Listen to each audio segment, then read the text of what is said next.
Okay, welcome everyone. I'm interviewing Craig Isherwood from the Australian CDC um, movement. Welcome. Yeah, thanks, Daniel. Um, First off, I would like to get into. Would you like to explain exactly what is the CDC? Well, we're a registered political party, Daniel, and we've been around now for 25 years. Our political party was founded in Kingaroy back in 1988 in response to the sacking or the resignation of Sir Joh Bjelke-Petersen, the long-time Premier of Queensland, but it was also in response to the tremendous ferment that was in the population in 1987 in the stock market crashes at that time, where people lost a lot of money in the turmoil that was taking place in the financial system. My involvement in politics actually came about from a different environment, in that I was involved with a group of farmers at that time that were trying to develop the addition of trace minerals to the soil and various high technology applications of these trace minerals, and we just found we were blocked every way we moved with the agriculture departments and so forth, and we just couldn't fully understand this. And as part of it, we decided we'd do something about it, and that led our pathway into politics. Now, we established a grassroots political party called the Citizens Electoral Council in February of 1988. We campaigned at that point on the concept of citizens-initiated referenda, which was this idea of giving people the power to vote on or create legislation, and even recall, which is to remove elected representatives from power by taking up petitions. And this is what was being used in Switzerland today and California and various other places. Now, we don't support that policy anymore because of the power of the media in this particular country to manipulate things. However, since that period, by about 1989, we became associated with Lyndon LaRouche in the United States. Mr. LaRouche at that point was jailed or put in, we met up with him just before he was jailed and put into prison by George Bush Senior at that point. And from that point of view, we actually collaborated with LaRouche organisation internationally around a shared philosophical idea by 1991 that had crystallised to the point that I refounded our organisations on the principles of the International LaRouche organisation, which is what Mr. LaRouche refers to as the power of labour, or more specifically, the idea that all human beings are created in the image of the Creator. We're endowed with creative reason, which means that we can make fundamental discoveries of the principles, the unseen principles of the universe, and then apply those into the economy via technology. Now, this is what makes us fundamentally different from animals. We are not animals.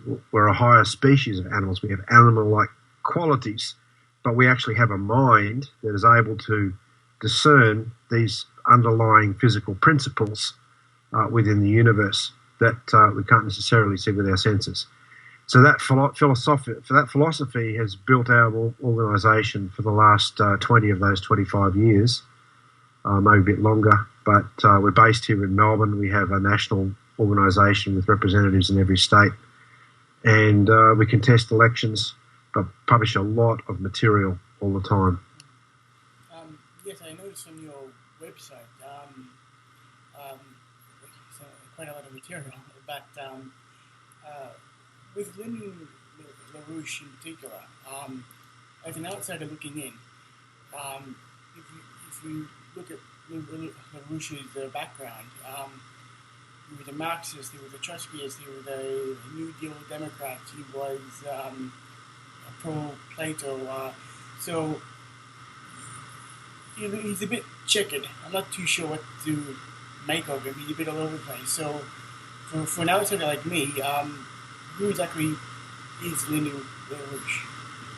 Well, Lyndon LaRouche is an original thinker, and it's true that he comes from these various different elements of the political spectrum. One of the things you find when looking at politics is that the real serious thinkers actually came from the left of politics. The and you find the same in this country going back into the 50s, that the real intellectual debate around this concept of the general welfare idea, the common good idea, which is the basis of the US Constitution, of the US system, it was very much in the left of politics. It wasn't in the right at all, as they say today. And we've been taken over by the right, and consequently you've got this corporatism, fascism developing, at rapid speed today. LaRouche, as I said, is an original thinker. He developed, he's in the mode of what's called the American system, the political economy, the American system. And this is the great thinkers like Henry Carey, the principles of those sorts of economic principles, whereby the basis of an economy is the power of labour. When you look at his history, either on the internet or whatever, there's a lot of slanders against Mr. LaRouche, because within history you see that there is a conspiracy. We're not fools to say there's no such thing as conspiracy theories. There is a conspiracy theory, and he's been talking about that quite regularly on his LPAC website. And this is this concept, and I come back to a philosophical idea of what is the nature of man. On the one hand, you have this view of mankind, as I went through before, which is actually we call a Promethean view. Then you also have the Zeusian view of mankind, which is this idea that certain elites in the world today are the gods of Olympus, that they have the right to determine a feudalistic society where they have absolute control over the masses of the population and treat people like human cattle. So you've had this tension, and today that Zeusian conception is actually in the form of policies like globalization, of privatization, free trade, economic rationalism.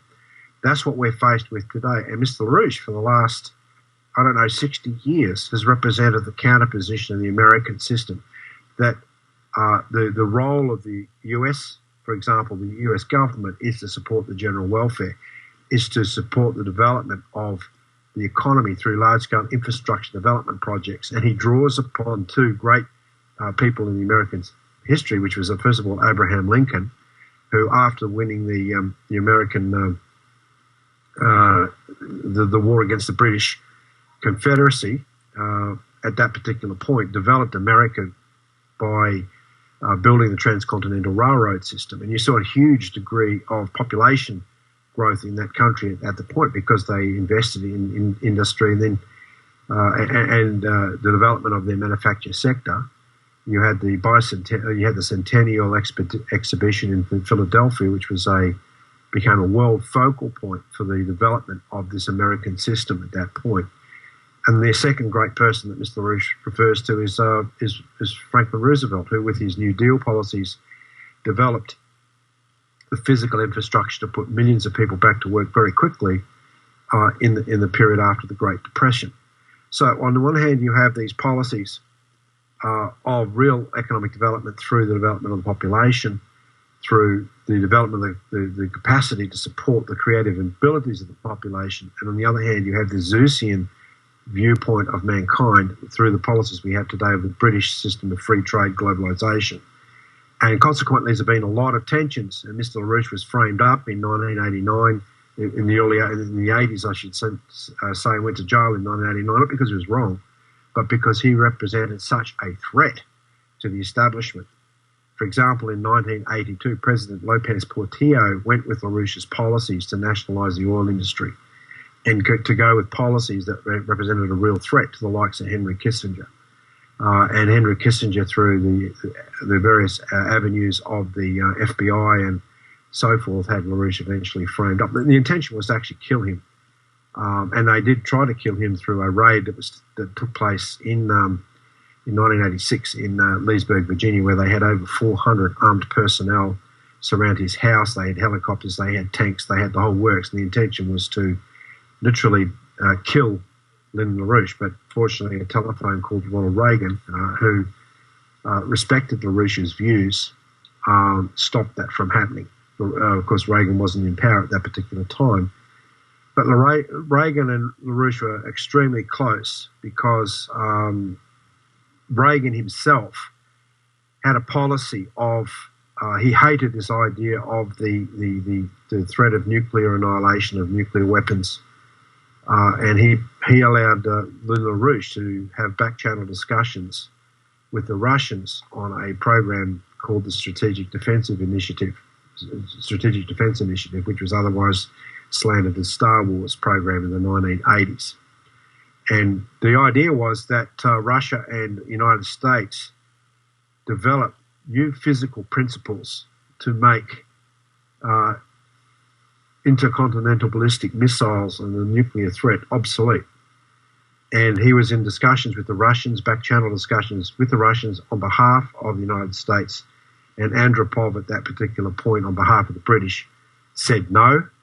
And consequently, it was a real surprise when on March 23rd, 1983, Ronald Reagan came out and announced the Strategic Defense Initiative as American policy.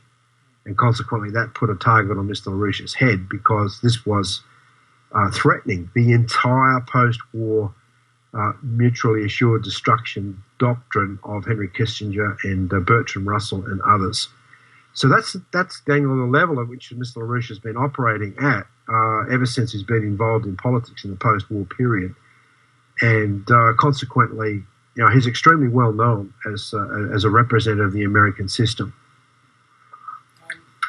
So, I would looking at economic nationalism, like you said, Abraham Lincoln, but also wasn't it Washington, John Adams, Alexander Hamilton, and later FDR? It seems that economic nationalism seems to even Charles de Gaulle later on.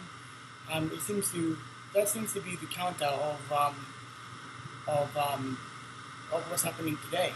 There seems to be a bit of a push of people wanting to go back to that system. If we look at getting into this specifically about Australia, from my understanding, the regional Labour movement and party was very much aware of economic nationalism, but they seem to have lost their way. What can you say about that? Well, LaRouche's policies definitely do follow all of those people that you mentioned before, but we have our own current here within Australia, and that is the old Labor Party. And this goes back to the period of King O'Malley in the early 1900s. People like Frank Anstey and others, they represent this policy of the general welfare in the Labor tradition, what we call the old Labor tradition. And that came through right into the wartime period of John Curtin and to Ben Chifley and a couple of others at that particular time. Jack Lang had certain tendencies this way as well in New South Wales. They understood that the British Empire, as it was known and called by name at that point, represented this oligarchical tradition, or the Zeusian tradition that Mr. LaRouche talks about. And the development of our Commonwealth Bank, for example, by King O'Malley in the early 1900s, was directly modelled on the first national bank of Alexander Hamilton, because of course the first Treasury Secretary for George Washington. King O'Malley in Parliament actually says, "I am the Alexander Hamilton of Australia." His Commonwealth Bank was supposed to be a fully fledged national bank in order to create the credit necessary to build a nation, and it did. It didn't become a fully fledged national bank, but it's very close to it. At that particular point in the 1900s, and it built things like the Transcontinental Railroad. It funded the First World War. It purchased the Adelaide Steamship Company to provide freighters for shipping our goods. It provided uniforms for First World War soldiers and so forth. And it did a tremendous job, but it had to be stopped by the financial oligarchy. And after the death of Sir Denison Miller, who was its first governor, basically it was shut down. Now, that model is the model for our country. In World War II, Chifley and Curtin used the Commonwealth Bank to regulate the other private banks in our country.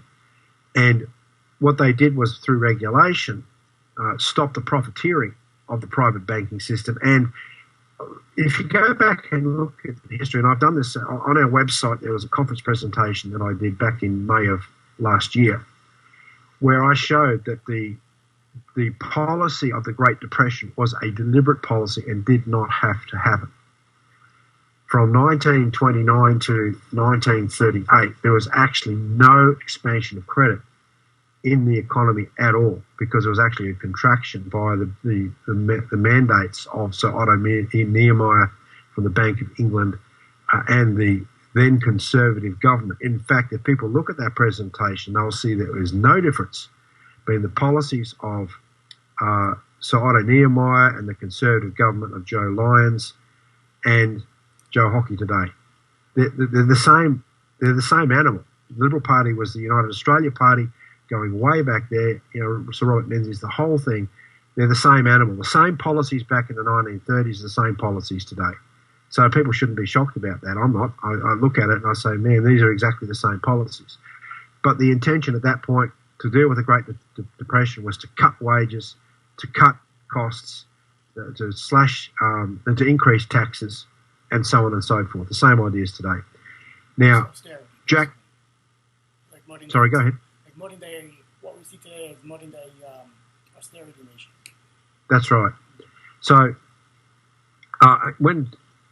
from 1938, however, the Commonwealth Bank began to issue credit in order to fund the war, because the war had broken out and Australia had to fight a war. So what they did was they created an enormous amount of credit. So from 1929 to 1938, there was only the economy was something like the spending of the government was something like $89 million. From 1938 right the way through to the end of the war, 1945, they increased that from 89 to $700 million.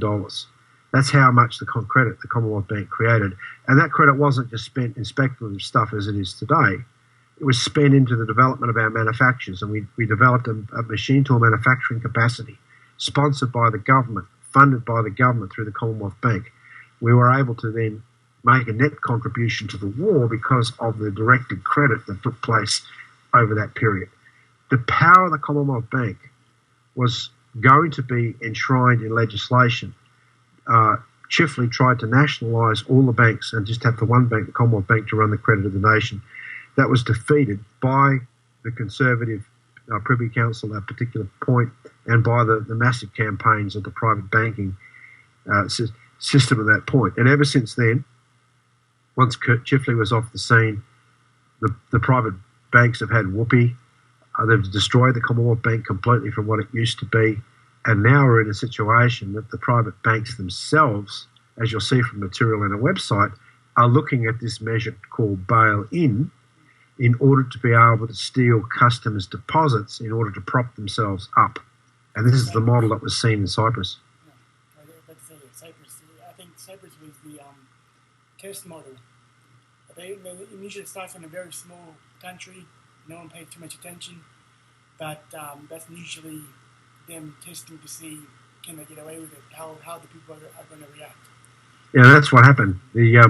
It was a test case. It was a mistake on their behalf because it actually alerted the world to what this bail-in policy actually is. And it's a policy of the Financial Stability Board that was developed out of the Bank of International Settlements. It's supported by the G20, established by the G20 actually. And it's in the policy that we believe is being brought into Australia and being developed in detail from behind the scenes in Australia by the Treasury and so forth. It looks like it used to be at least the old Labor used to be aware of this and fought against it. But I think the last attempt of the Labor Party trying to do that with Whitlam, with Rex Connor, buying back the farm. But with Whitlam, he was a strange case. I'm not too sure what to make of him.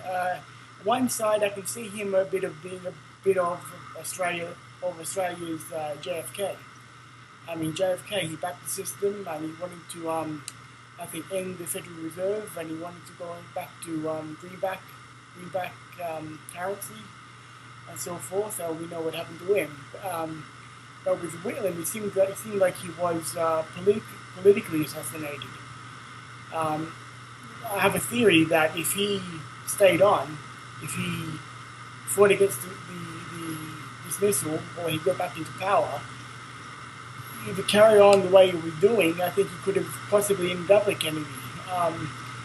But after Whitlam, it seemed like the Labour Party pretty much abandoned that principle of nationalism altogether. I think Bill Hayden tried initially after Whitlam, but after that came Hawke and Keating, and that was it. It was finished. What do you think? And with that, we see the end of politics in Australia. Really, just economic debate now. Not even much of a debate. They're pretty much more and more converging. So what do you see about? What's your opinion about Whitlam and the current and the reforms of Keating and the current situation today? The policy in Australia has always been dictated from external matters, right? Going way back, the fact the Bank of England has always dictated the financial policy of Australia.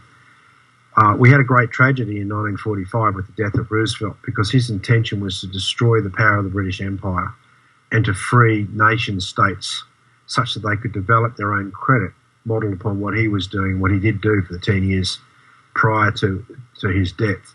The intention was to create sovereign nation states that were perfectly sovereign, also in terms of the credit they created.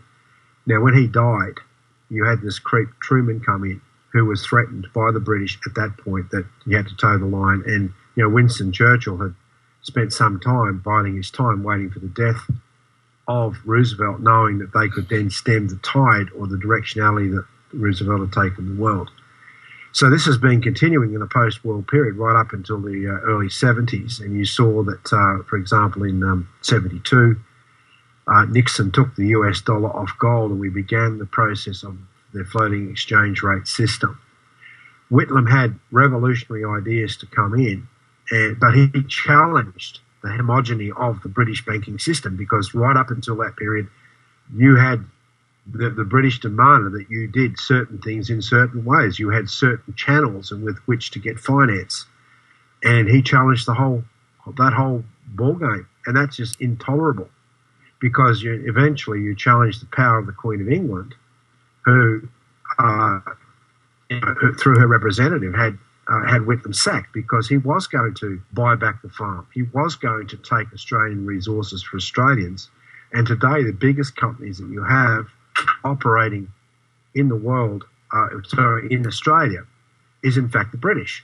BHP Billiton, Rio Tinto, the Queen's the largest institutional shareholder of Rio Tinto, right? So you've got these British companies that have got a stranglehold today on our raw material, which could have been developed with manufacturing and developed industries into transforming Australia from just simply being a mining hole that it is today.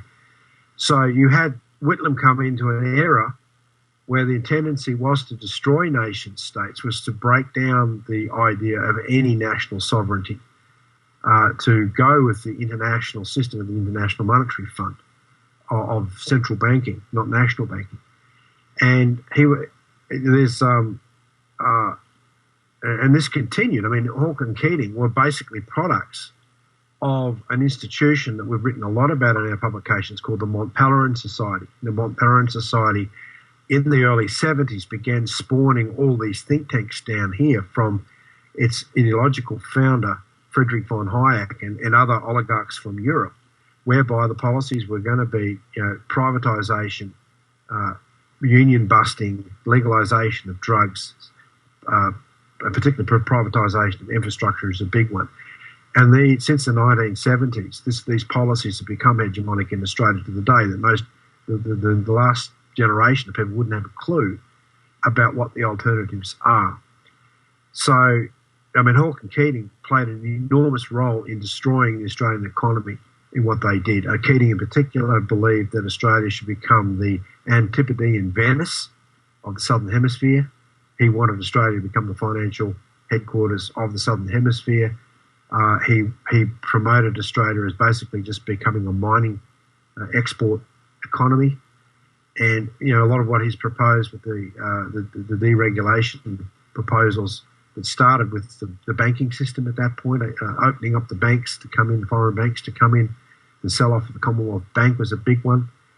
All these policies have set up what we have today to the point that the intention is basically all infrastructure of the public infrastructure of the states is to be sold off to allow large corporations to come in and reinvest in infrastructure that becomes user pays, public-private partnerships, to the point that we get new infrastructure, but you've got to pay for it, like toll roads and user pay systems. Now, this is the destruction of the ideas, the old Labor ideas, and we thoroughly, as a political institution in this country, reject those. We believe that you can have public infrastructure, but it has to be funded through a national bank, as demonstrated by what the Commonwealth Bank did both during the war but in its early established years. This represents a real threat, however, to the financial oligarchy of today, and it would mean controlling the financial institutions. And again, on our website, you see our major campaign for today is this idea of bringing back the Glass-Steagall legislation, which Roosevelt brought in 1933 to deal with the banks back at that particular point of history. What he said was we have to have a legitimate, well-supported, strong commercial banking system to fund the physical economy and the day-to-day functions of the economy, and we have to separate out the insurance companies, the mortgage broking houses, and the merchant and investment banks out of that side of things, and in a sense quarantine them, put them to the side, so that he actually literally forced banks to break themselves up, because you had these huge conglomerates back then that were bankrupt and destroying the economy. Today we've got basically in our country 4 big banks that are too big to fail. Domestically important systemic financial institutions is what they're now being officially called by APRA and other places. They're too big to fail. Therefore, the government will take whatever measures are necessary in order to protect these banks from failing. What we are saying is that these banks are so big, they're so engorged with debt, like derivatives, speculation. I mean, we've got something like $1.4 trillion tied up in derivatives in our own banking system itself. That could be 1.5 now, but it's a huge amount of the overall derivatives output.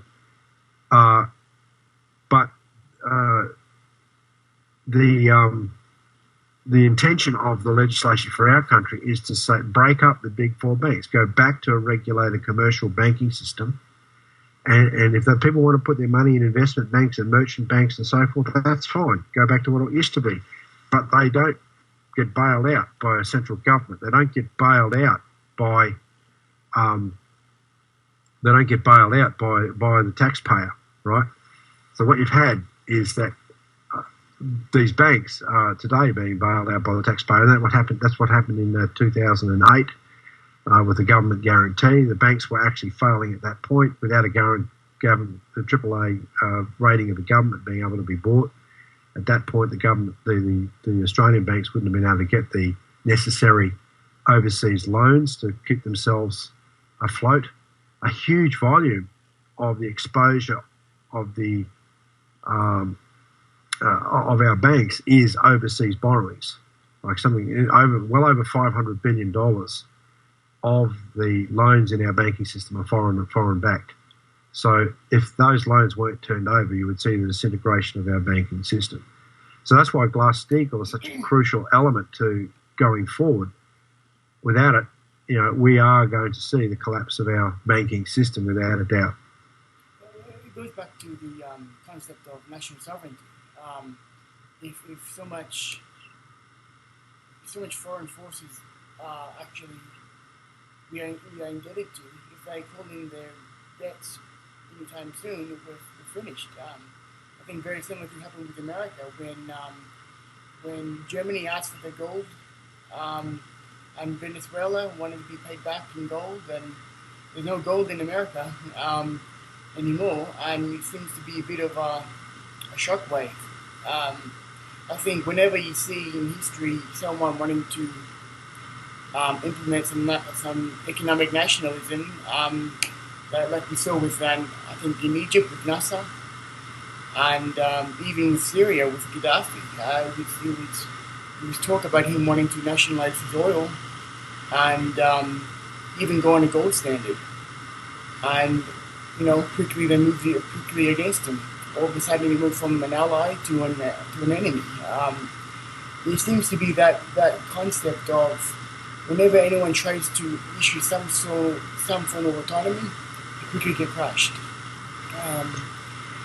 With Australia currently, what do you see nowadays with Abbott and Rudd and Gillard and the current situation? Is there anyone at all that's pushing for what you're talking about besides you guys? Some of the other minor parties support the policies that we stand for, Glass-Steagall and so forth, but most of them are caught up in playing populist politics, and that's where the mistake gets made. Is that if you compromise on principle, particularly these sorts of principles, then you get the sort of government you deserve. And look, the Labor Party, the Liberal Party, the National Party have all embraced globalisation. They've all embraced free trade. Anyone that tries to stick their head up outside of that usually gets it creamed. And there's this rich irony of Sharman Stone standing up for the SPC factory recently against her own government's policy. Actually, was a delicious irony to the sorts of tensions that are going to come in this next period. We're shutting down our entire advanced manufacturing sector called the car industry. That puts us into the ranks of the third world, because without a developed manufacturing sector, a high technology sector like the car industry that spurns off many other different sectors, then you become a backward country. And the ideological arguments is, look at all this money that we're spending into this particular sector, but they don't look in terms of what is the ability of that sector to develop the economy to a higher and higher level of output. And what you also see, you go back to 1948 when Ben Chifley brought the first Holden GMH into Australia, General Motors to build cars. We had a tiny population at that point, but we're still able to develop our own car and sell that car because it was supported by the Commonwealth Bank and it was supported by the government. Most countries around the world that have a developed car industry today have had a coordinated plan for the development of a car industry. We've had 5 manufacturers of cars up until just a recent period in a very small market in a globalised situation without any support. And they talk about all these billions of dollars that are spent into the car industry. Well, this is where you get into this idea of what we support as a concept of tariffs. Tariffs aren't taxes. What they are is the ability for a government to protect industries that you want to develop for the benefit of your local economy, not for the benefit of export. If we should have a vibrant manufacturing sector in this economy. It's going to need to be supported. If you put a 30 or 40% tariff on the car industry right now, you won't see this disappear out of the country. If people want to drive their Audis, their BMWs, Mercedes-Benz, I don't have a problem with that, but they're not going to be able to compete with the price of cars that are built here in Australia, employing Australian labour. And the discussion is, the labour force is too expensive in Australia. Go back 35 years ago, car washes was something the Scouts did on a Saturday afternoon to support their local Scout troop. It was a fundraising exercise. People had the leisure back then to be able to wash their own cars because usually it was only one person working one job to support the household. Today, you need at least 2 jobs on average to support a mortgage on a house which is already overinflated. So you see the collapse of the economy actually measured by the amount of real leisure that people have. Consequently, people don't have the time to wash their cars, and they take them to a car wash. And this is development of a service industry. What you've seen in Australia over the last 40, 50 years is a transformation of the economy from being 60, 70% involved in manufacturing, mining, farming, and that sort of thing, into 70% into services, which is financial services, things like accountancy and financial advice. You've seen policies like car washes and service industries. So in terms of government policy, this is where governments, political parties have to say, well, we represent a policy of economic development. We represent the need to be able to support that in economic development through, like the manufacturing by introducing tariffs. We need national banking to do that. Otherwise, we just become a third world country. And that's the policies that we use in the American system. It was done by Alexander Hamilton. It was done by Henry Carey. They brought tariffs in to protect their steel industries. It was smashed again by the British under free trade policies. This isn't rocket science, Daniel. It's not stuff that we're proposing that hasn't been done before. In fact, because it has been done before, it's seen as a mortal enemy for those financiers internationally that just simply want to loot the place blind. So these policies are well known. And the problem we get into in Australia, the reason we've been around for 25 years is because we never deviated from supporting these policies of economic development through getting rid of free trade, of getting rid of globalisation and going with national policies. And most other political parties want to do deals. They want to try and play within the rules of the game, which is the free trade rules. And in the end, they get shafted because you can't do that. These policies are designed to kill people. You shut down the high technology manufacturing sector, you get rid of family farmers and allow corporatism to take over. The policy is actually implicitly population reduction. And that's something that we've also have a lot of material on our website, is that the intention of the likes of Prince Philip and the Queen and others as a stated policy is population reduction, to reduce the world's population down from the 7 billion we have today to below 1 billion. And these policies of free trade and globalisation are a marvellous tool to achieve those ends. So unless Australians wake up, and that means looking towards political parties like us, this is going to be, unfortunately, going to be our future. And I don't have any miracle cures other than to continue to do what we're doing, of pulling these policies out and saying, people wake up. There is plenty of people around the world, particularly at the moment under the leadership of Putin and in China, that understand this concept of national sovereignty. Yeah. They understand it implicitly, and that's why they're targeted by the Western media. And that's why right now you see we have just released a new citizen. It's available on our website today, actually. And it goes through the danger of thermonuclear war with Russia based upon the provocations that are happening in Ukraine. None of the free press so-called media down here is talking about the fact that the Western governments are actually supporting neo-Nazi fascist groups, complete with swastikas up until 2004, in Ukraine against a democratically elected government. And this is because Yanukovych, I've got his name wrong there, but the president of Ukraine reneged on a deal to sign a deal to join the EU back last year. And this agreement to join the EU wasn't just an economic agreement to allow to shut down Ukrainians' manufacturing sector, to allow free trade straight into Ukraine, which would undermine Russia's trade with its historical neighbour, Ukraine. It was also to allow the forward basing of missile defence, ballistic missile defences, right onto the doorstep of Russia, which Russia has said is a casus belli for war if that happens. So this is the intention of the West, is to provoke a war with Russia, because the driver for this is the fact that the global financial system is in the process of disintegrating. And Putin won't tolerate it. The Chinese won't tolerate an attack on their sovereignty. So it's a very, very dangerous situation. It's completely irrational and nutcase stuff as far as we're concerned. But the point I was trying to make is that there are forces within the world that would jump at the opportunity to go with large-scale infrastructure development, large-scale development of their own economies, consequently, if there was a financial system that would allow that to happen. But at the present time, we're dictated by the City of London and Wall Street and this corrupt system that we have right now. So that's the scenario.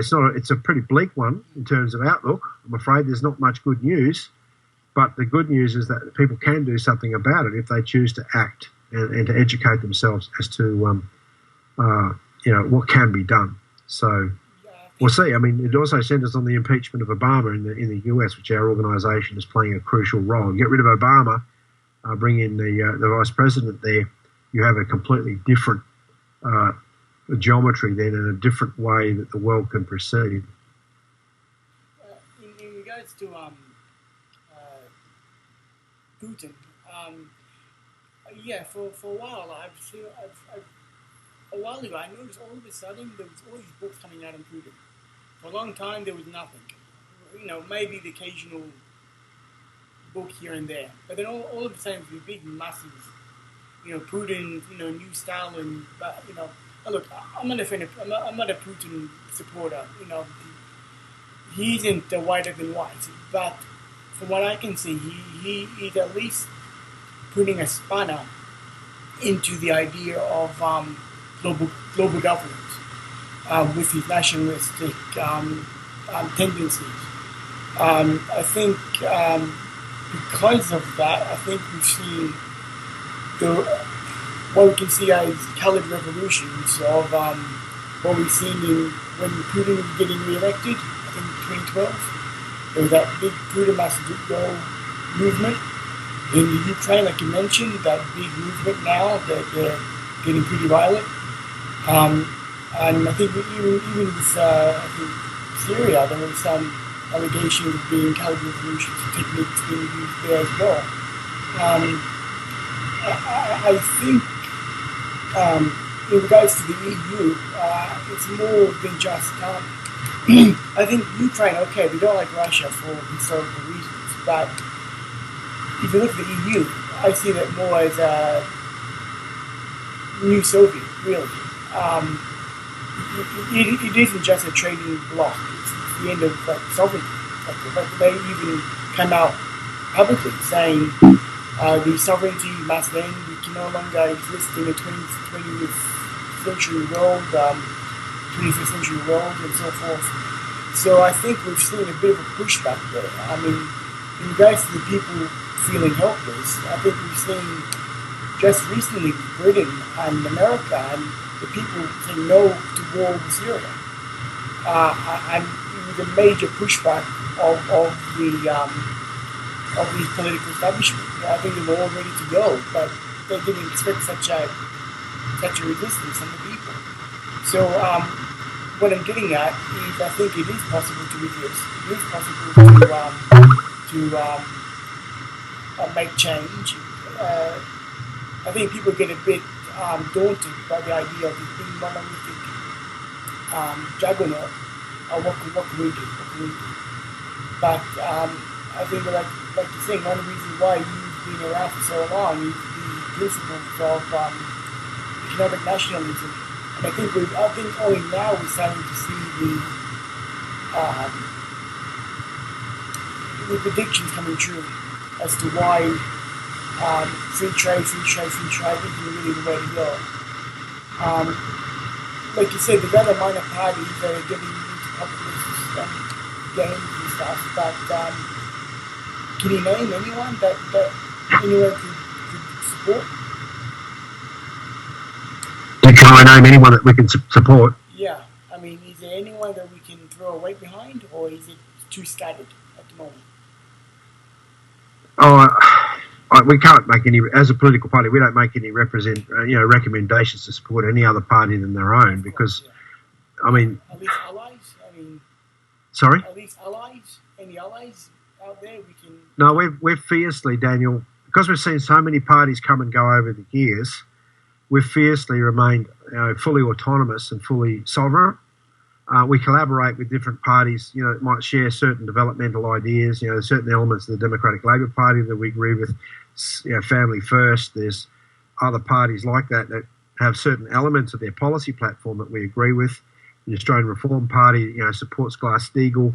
So we collaborate wherever we can on certain areas based upon, certain elements of their platforms. But to give carte blanche support for another political party, a lot of these parties don't take the epistemological and ontological approach we take from a philosophical point of view to say, look, most of the problems stem from the fact that we're still a British colony with all the fancy names. The British Commonwealth was morphed from the British Empire in the 60s, but effectively the control structures have changed from being redcoats and gunboats now into the financial system, but the controls are still the same. We are actually not a sovereign country. We're dictated to by foreign financial powers, and unless people fully understand that the source of that is the British Crown, and we've gone through and documented this multiple different ways, then there is no actual basis for collaboration, because they will do deals based upon their failure to understand who in fact is destroying our country. And that really boils down to the nub of the issue. Who do you understand is your political enemy at the head, and the people that support us and collaborate with us fully understand that. It also makes us unique in that we're prepared to name the names. And like I said, the last new citizen that we've just put out, I don't have a copy in front of me here, goes through the fact that it's the British Empire that's responsible for the current situation where we have a very grave danger of nuclear war. So, look, I've got to go now, David, but the point is that, Daniel, people can jump on our website, which is www.cecaust.com. A lot of material on there from presentations, a weekly presentation I do called the CEC report, that can bring people up to speed pretty quickly as to what we're actually facing. Right. Oh, okay, then. Well, thank you for your time. It was great talking to you, and hope to do it again sometime. Fine, no problem at all, Daniel. Okay, thank you very much. Okay.